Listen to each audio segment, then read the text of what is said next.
I can still feel the exact moment it all started, like it's burned into my senses. I was standing by the office coffee machine, swirling a splash of oat milk into my morning brew, when Ethan, the new CEO and golden child of the company's founder, strutted into the break room. No hello, no nod, not even a flicker of a smile, just a cold blank stare, like I was a piece of the decor. Then, out of nowhere, he barked, "Sarah, my office. Now." It wasn't a request, it was a command. I'd been with the company for 11 years. 11. I clawed my way up. Built the client services department from nothing, sealed over 100 contracts, and trained half the team now buzzing outside his fancy glass-walled office. But to Ethan, that was irrelevant. His dad, Mr. Grayson, had forged this company with sweat and loyalty. Ethan? He just inherited the keys and acted like it made him untouchable. I followed him, my stomach nodding with every step. He didn't even bother sitting down. "You're fired," he said, his voice flat as a dead battery. "We don't need deadweight like you slowing us down." I blinked, stunned, waiting for the punchline. This had to be some sick joke, right? "Excuse me," I managed. He flicked through a stack of papers like he was picking a sandwich. "You heard me. Grab your stuff and go." Effective immediately. My heart slammed against my ribs. I wanted to scream, to unload 11 years of grit in his smug face, to demand answers. But instead I smiled, a slow, deliberate, ice-cold smile. "Got it," I said. "Have a nice day, Ethan." I walked out, head high, even as my insides shook like a fault line. My team stared as I passed, some half-standing, questions in their eyes. I gave a tiny shake of my head, "Don't make this worse," and packed my desk in silence. Driving home, memories hit me like a flood. 11 years. I'd given this place more than I'd given my own life. Late nights, holidays spent working, phone calls through tears after my divorce. I'd poured everything into it, and now I was trash to them. But I wasn't mad, not yet. I was curious. Why? Something about Ethan's careless confidence gnawed at me. And the timing? Suspicious as hell. We were days from closing the biggest contract in years. A deal I'd nursed for 6 months. I knew the client backward and forward. I'd even set the final meeting for Friday. So why cut me loose now? Had he even glanced at the damn contract? I barely slept that night, the question looping in my head. Then just after 9 a.m., my phone buzzed, an unknown number.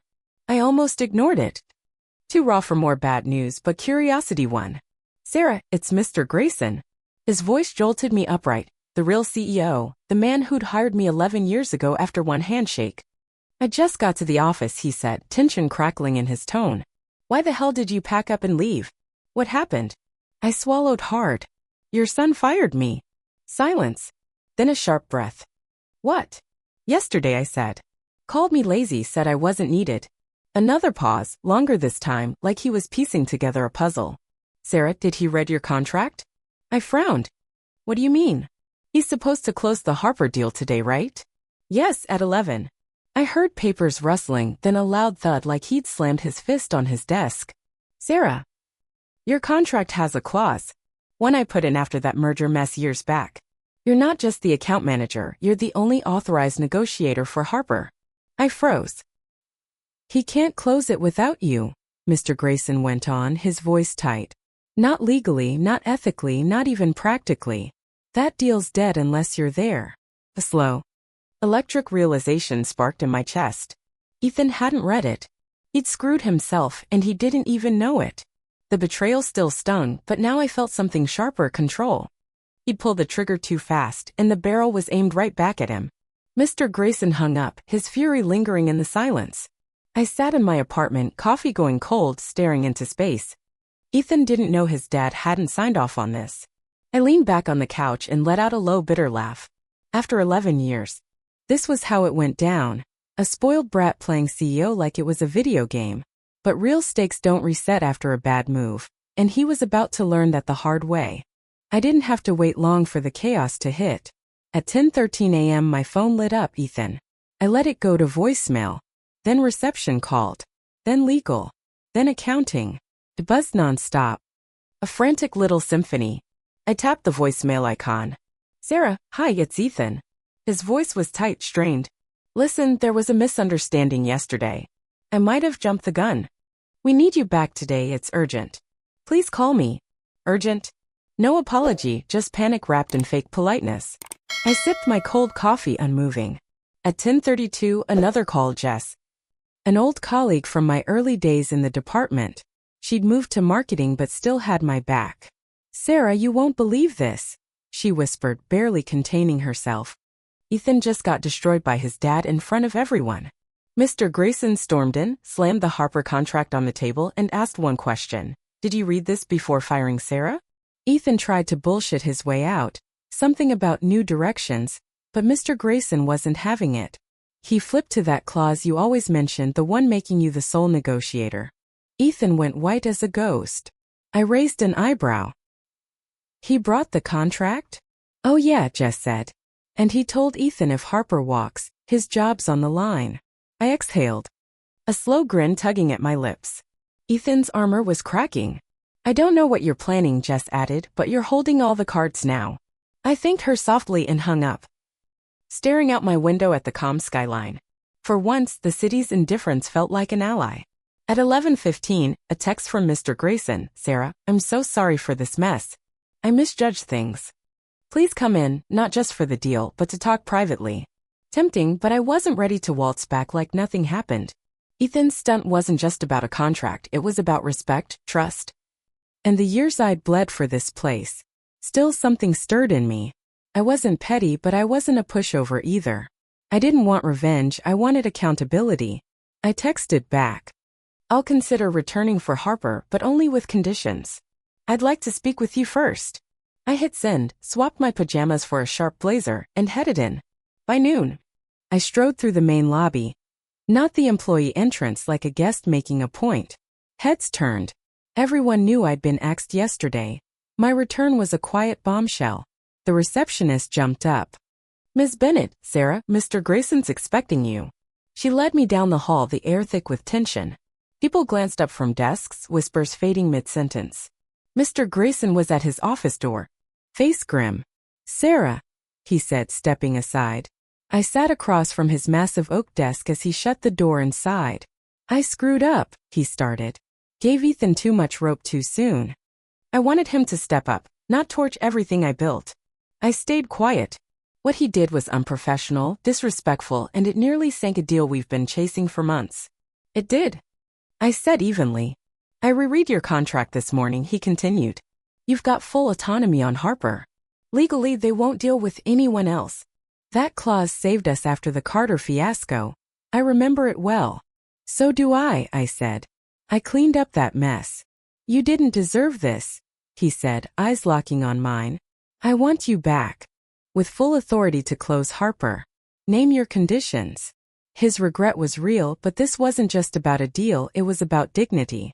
I'll come back, I said. But I want it in writing. A revised contract, clear autonomy on Harper, no meddling from Ethan. He nodded fast. Done. And one more thing, I added, voice deal. This can't happen again to me or anyone. He gave a slow, thoughtful nod. You've got my word. I stepped out and caught Ethan down the hall, arms crossed, faking a chat with some junior exec. His eyes snapped to mine, sharp, furious. I didn't flinch. I walked past, and for a split second I saw it. The moment he realized his grip was slipping. By 1 p.m., the boardroom was set. The Harper team had arrived, and we had 30 minutes to prep. I double-checked the docs, including the Arabic translation of the terms, a personal touch for their CEO, Mr. Khalid. Ethan paced outside the glass walls, a caged tiger. Mr. Grayson intercepted him. Their voices rose, then cut off when Mr. Grayson's hand shot up. Ethan's face flushed red, and he stormed off after one last glare my way. Good riddance. At 1:30, Mr. Khalid walked in sharp. No nonsense, a man who'd ditch us at the first sign of chaos. I greeted him in Arabic, and his stern face softened. You remembered, he said, smiling faintly. Respect matters. The meeting was flawless. 2 hours later, we shook hands, deal signed. Mr. Grayson approached after. You saved us, he said, relief washing over him. You owe your company a leader, I replied. One who knows power isn't a toy. He didn't argue. That night, the tension I'd carried for 2 days started to fade. I'd returned not as a cog, but as someone who knew her worth and made damn sure they did too. But I wasn't naive. Ethan might have slunk off today, but guys like him don't vanish. They regroup. They strike back. The Harper deal hit industry headlines the next week. Historic partnership secured with Middle Eastern giant through strategic brilliance and multilingual finesse. No name drop. But everyone knew who'd pulled it off. My inbox overflowed with quiet congrats, some from juniors I'd mentored, others from managers who'd once overlooked me. I appreciated it. But I knew how fast loyalty shifts when the tide turns. The office vibe lightened. Smiles returned to the break room. Mr. Grayson sidelined Ethan from big decisions until further notice. Still, something felt off. Expense reports for my Harper travel got delayed. Docs I submitted came back and signed, no explanation. Then an email, supposedly from me, popped up with wrong client info. Sent to an overseas partner. Lucky for me, the partner called to check. I'd built that trust. IT found no hack, just an internal source. I knew it was Ethan. He couldn't fire me again. So he'd switched to sabotage, slow, subtle, designed to make me look sloppy until I broke or they did. I'd seen this before. My first job, a director pulled the same playbook, cutting resources. Spreading whispers, pushing you out without a fight. I was 22 then, Green. Not anymore. I documented everything, every glitch, every delay, every mistake I didn't make. I kept a notebook too, dates. Times, conversations. Proof beats tears in this game. One afternoon, I overheard Ethan in the conference room, voice too loud for secrecy. She's unstable, he said. Erratic since she came back. Not fit for big clients. My blood chilled. Maybe we should plan succession for client services, he pressed. A new exec hesitated. She did nail Harper under pressure. Ethan scoffed. She got lucky. We can't bet on luck. I slipped away, my mind racing. He was sowing doubt again, poisoning the well. That night, I stayed late, the office dark and still. I sat in the glass meeting room, city lights flickering outside, wondering how many more fights I'd have to win just to do my job. Still here. Mr. Grayson's voice broke the quiet. He stepped in, dropping a folder on the table. Your revised contract, everything we agreed. I skimmed it, solid. I've also launched an audit, he added. Too many mistakes lately. I looked up. You know it's Ethan. He met my gaze. I'm not blind, Sarah. I needed to see how far he'd push. Why not stop him? I asked. He sighed, weary. I wanted to believe he'd grow. Maybe I waited too long. You're protecting the company, I said. Trying to protect you both, he corrected. But I can't anymore. I closed the folder. I don't need protection. I need you to choose what this place stands for. He nodded and left. The air felt heavier after that. The audit kicked off and the office turned tense, whispers, averted eyes. I hadn't asked for it.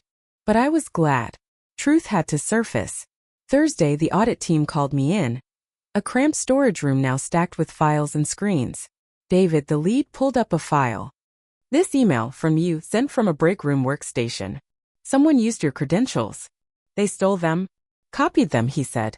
Internal job. And it's not the only one, altered spreadsheets. Missing sign-offs, all tied to you. My jaw tightened. This was planned. Yes, he admitted.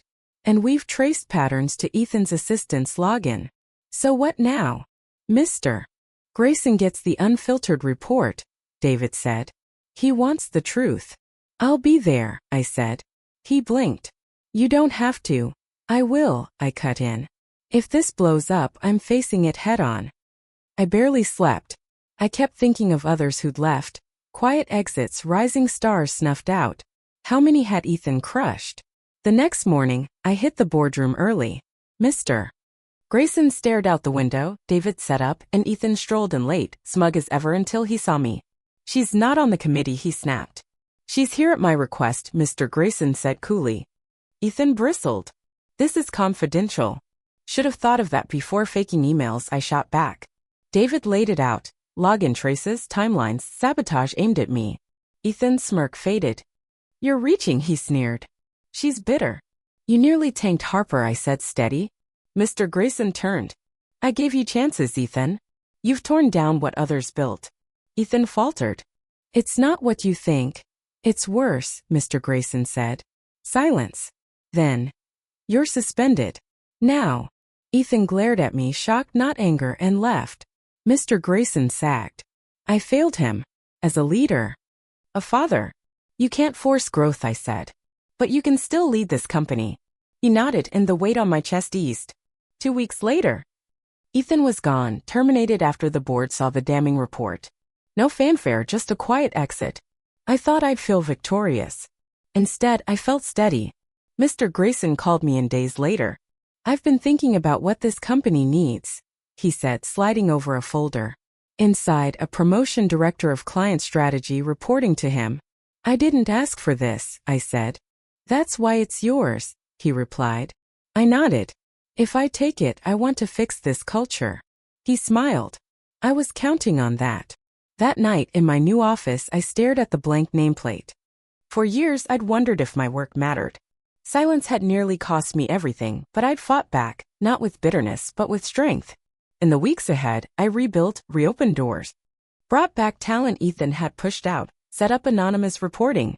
I told the juniors who asked how I'd survived, you don't choose the fight, but you choose who you are in it. Ethan? Word is he's scraping by at smaller firms, his name muddied.